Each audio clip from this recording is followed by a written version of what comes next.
ಎಲ್ಲ ವೀಕ್ಷಕರಿಗೂ ಭಾರತದ ಮುತ್ತು ಎಂಬ ಯೂಟ್ಯೂಬ್ ಚಾನಲ್ ವತಿಯಿಂದ ನಮಸ್ಕಾರಗಳು. ಎಲ್ಲ ವೀಕ್ಷಕರಿಗೂ ಸಹ ಮಹಾತ್ಮ ಗಾಂಧಿ ಜಯಂತಿಯ ಶುಭಾಶಯಗಳು.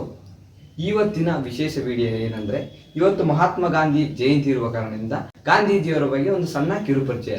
ಮಹಾತ್ಮ ಗಾಂಧೀಜಿಯವರು ಅಕ್ಟೋಬರ್ 2, 1869ರಂದು ಗುಜರಾತಿನ ಪೋರಬಂದೂರಿನಲ್ಲಿ ಜನಿಸುತ್ತಾರೆ. ಇವರ ತಂದೆ ಕರಮಚಂದ್ರ ಗಾಂಧಿ, ತಾಯಿಯವರು ಪುತಲಿಬಾಯಿ ಆಗಿದ್ದು, ನಮ್ಮ ಮಹಾತ್ಮ ಗಾಂಧೀಜಿಯವರು ಭಾರತ ಸ್ವತಂತ್ರಗಾಗಿ ಹಲವಾರು ಚಳುವಳಿಗಳು, ಉಪವಾಸ ಸತ್ಯಾಗ್ರಹ, ಅಹಿಂಸೆ ತತ್ವಗಳ ಮೂಲಕ ಹಲವಾರು ಚಳುವಳಿಗಳು ಮಾಡಲು ಮುನ್ನಡೆಯುತ್ತಾರೆ. ಕ್ರಿಸ್ತ ಶಕ 1919ರಲ್ಲಿ ಜಲಿಯನ್ ವಾಲಾಬಾಗ್ ಎಂಬ ದುರಂತ ನಡೆಯುತ್ತದೆ.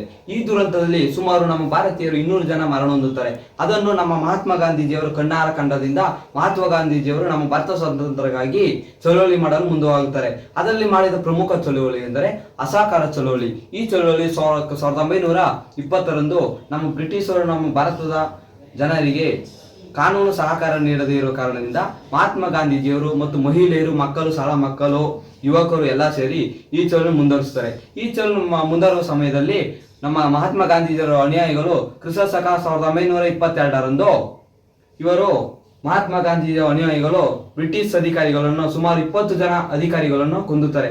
ಆ ಕಾರಣದಿಂದ ಈ ಚಳುವಳಿ ನಿಂತು ಹೋಗುತ್ತದೆ. ನಂತರ ಚಳುವಳಿಯೇ ಉಪ್ಪಿನ ಸತ್ಯಾಗ್ರಹ. ಈ ಉಪ್ಪಿನ ಸತ್ಯಾಗ್ರಹವು 1930ರಂದು ನಮ್ಮ ಭಾರತದ ಸಂಪನ್ಮೂಲವಾದ ಉಪ್ಪಿಗೆ ತೆರಿಗೆ ನೀಡುವುದಿಲ್ಲವೆಂದು ಈ ಚಳುವಳಿ ಮುಂದುವರಿಸುತ್ತದೆ. ನಮ್ಮ ಮಹಾತ್ಮ ಗಾಂಧೀಜಿಯವರು ಮತ್ತು ಎಲ್ಲ ಭಾರತದ ಪ್ರಜೆಗಳು ಸೇರಿ ಈ ಚಳುವಳಿ ಮುಂದುವರಿಸುತ್ತಾರೆ. ಈ ಚಳುವಳಿಯಲ್ಲಿ ದಂಡಿಯಿಂದ ಸಾಬರಮತಿ ಆಶ್ರಮದವರೆಗೂ ಕಾಲ್ನಡಿಗೆಯಲ್ಲಿ ನಡೆದು ಈ ಚಳುವಳಿ ಮುಂದುವರಿಸುತ್ತದೆ. ನಂತರವೇ ದುಂಡು ಮೇಜು ಸಮ್ಮೇಳನ, 3 ಸಮ್ಮೇಳನ ನಡೆಯುತ್ತದೆ. ಈ ಸಮ್ಮೇಳನವು 1930, 31, 32ರಲ್ಲಿ ನಡೆಯುತ್ತದೆ. ಈ ಚಳುವಳಿಯು ಗಾಂಧೀಜಿಯ ನೇತೃತ್ವದಲ್ಲಿ ನಮ್ಮ ಬ್ರಿಟಿಷ್ ಅಧಿಕಾರಿಯಾದಂಥ ಇಸ್ಮಾಯಿಲ್ ಅವರು ಮತ್ತು BR ಅಂಬೇಡ್ಕರ್ ಅವರು ಒಗ್ಗೂಡಿ ಈ ಸಮ್ಮೇಳನವನ್ನು ಮುಂದುವರಿಸುತ್ತಾರೆ. ಈ ಸಮ್ಮೇಳನವು ಮೊದಲ 2 ಸಮ್ಮೇಳನ ಭಾರತದಲ್ಲಿ ನಡೆಯುತ್ತದೆ. ನಂತರ 3ನೇ ಸಮ್ಮೇಳನವು ಲಂಡನ್ ಮತ್ತು ಇಂಗ್ಲೆಂಡ್ನಲ್ಲಿ ನಡೆಸಲಾಗುತ್ತದೆ. ಈ ಚಳುವಳಿಯು ನಮ್ಮ ಬ್ರಿಟಿಷರ ಕಾನೂನು ಭಂಗ ಅಂದ್ರೆ ನಮ್ಮ ಬ್ರಿಟಿಷರು ಒಡೆದು ಆಳುವ ನೀತಿಯ ಮುಖಾಂತರ ಈ ಚಳುವಳಿ ನಿಂತು ಹೋಗುತ್ತದೆ. ನಂತರವೇ 1937ರ ಚುನಾವಣೆ.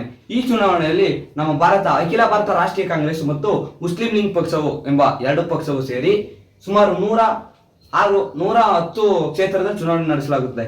ಆ 110 ಕ್ಷೇತ್ರದಲ್ಲಿ ಸುಮಾರು 106 ಕ್ಷೇತ್ರದಲ್ಲಿ ನಮ್ಮ ಅಖಿಲ ಭಾರತ ರಾಷ್ಟ್ರೀಯ ಕಾಂಗ್ರೆಸ್ ಮುನ್ನಡೆ ಪಡೆಯುತ್ತದೆ. ನಂತರ ಈ 4 ಕ್ಷೇತ್ರದಲ್ಲಿ ಮುಸ್ಲಿಂ ಲೀಗ್ ಪಕ್ಷವು ಮುನ್ನಡೆಯನ್ನು ಪಡೆದು ನಂತರ 2 ಪಕ್ಷ ಒಗ್ಗೂಡಿ ಬ್ರಿಟಿಷರ ವಿರುದ್ಧ ಹೋರಾಡಲು ಸರ್ಕಾರವನ್ನು ರಚನೆ ಮಾಡುತ್ತದೆ. ನಂತರವೇ ಕ್ವಿಟ್ ಇಂಡಿಯಾ ಚಳವಳಿ 1942ರಲ್ಲಿ ಕ್ವಿಟ್ ಇಂಡಿಯಾ ಚಳವಳಿ ನಡೆಸಲಾಗುತ್ತದೆ. ಮಹಾತ್ಮ ಗಾಂಧೀಜಿಯವರು ಮಾಡಿಲ್ಲವೇ ಮಡಿ ಎಂಬ ಘೋಷಣೆಯ ಮೂಲಕ ಎಲ್ಲರನ್ನು ಒಗ್ಗೂಡಿಸಿಕೊಂಡು ಈ ಚಳವಳಿ ಮುಂದುವರಿಸುತ್ತದೆ. ಈ ಚಳವಳಿಯನ್ನು ಬ್ರಿಟಿಷರೇ ಭಾರತ ಬಿಟ್ಟು ತೊಲಗಿ ಎಂದು ಸಹ ಕರೆಯಲಾಗಿದೆ. ಈ ಚಳವಳಿ ಕ್ವಿಟ್ ಇಂಡಿಯಾ ಚಳವಳಿ ಎಂದು ಸಹ ಕರೆಯಲಾಗಿದ್ದಾರೆ.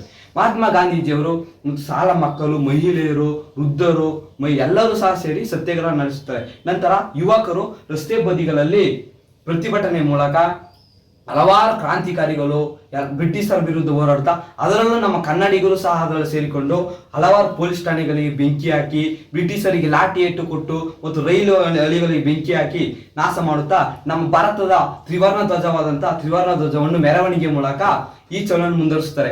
ಈ ಮೆರವಣಿಗೆ ಎಲ್ಲಾ ಚಳುವಳಿ ಪರವಾಗಿ 1947 ಆಗಸ್ಟ್ 15ರಂದು ನಮ್ಮ ಭಾರತಕ್ಕೆ ಸ್ವಾತಂತ್ರ್ಯ ದೊರೆಯುತ್ತದೆ. ಸ್ವಾತಂತ್ರ್ಯ ದೊರೆತ ನಂತರ ನಮ್ಮ ಮಹಾತ್ಮ ಗಾಂಧೀಜಿ ಅವರಿಗೆ ನಮ್ಮ ಭಾರತ ಸರ್ಕಾರ ಮಹಾತ್ಮ ಎಂದು ಬಿರುದನ್ನು ಸಹ ನೀಡಲಾಗುತ್ತದೆ. ಇದೇ ನಮ್ಮ ಮಹಾತ್ಮ ಗಾಂಧೀಜಿಯವರ ಹಿನ್ನೆಲೆಯಾಗಿದೆ. ಮಹಾತ್ಮ ಗಾಂಧೀಜಿಯವರು ಸ್ವಾತಂತ್ರ್ಯ ಬಂದು ಸುಮಾರು 1 ವರ್ಷದ ನಂತರ 1948 ಜನವರಿ 30ರಂದು ಮರಣ ಹೊಂದುತ್ತಾರೆ. ಮರಣ ಹೊಂದಕ್ಕೆ ಹಲವಾರು ಕಾರಣ. ನಾಥರಾಮ್ ಗೂಡ್ಸೆ ಎಂಬುವರು ಸಹ ಗುಂಡಿಟ್ಕೊಳ್ತಾರೆ. ಅದು ಕಾರಣ ಬೇರೆ ಇದೆ. ಇದೊಂದು ಸ್ವಲ್ಪ ಕಿರು ಪರಿಚಯ ಅಷ್ಟೇ. ಮಹಾತ್ಮ ಗಾಂಧಿಯವರು ಮರಣ ಹೊಂದ ನಂತರ ಈ ಜನವರಿ 30ರಂದು ನಮ್ಮ ಭಾರತ ಸರ್ಕಾರ ನೆನಪಿಗಾಗಿ ಈ ದಿನವನ್ನು ಹುತಾತ್ಮರ ದಿನವೆಂದು ಸಹ ಕರೆಯಲಾಗಿದ್ದು, ಎಲ್ಲ ಕಾಲೇಜುಗಳಲ್ಲಿ ಎಲ್ಲ ಸರ್ಕಾರ ಕಚೇರಿಗಳು ಸಹ ಈ ಜನವರಿ 30ರಂದು ಹುತಾತ್ಮರ ದಿನವೆಂದು ಆಚರಿಸಲಾಗಿದೆ. ಈ ಚಾನಲ್ ಅನ್ನು ವೀಕ್ಷಿಸುವಂತೆ ಎಲ್ಲ ವೀಕ್ಷಕರಿಗೂ ಧನ್ಯವಾದಗಳು.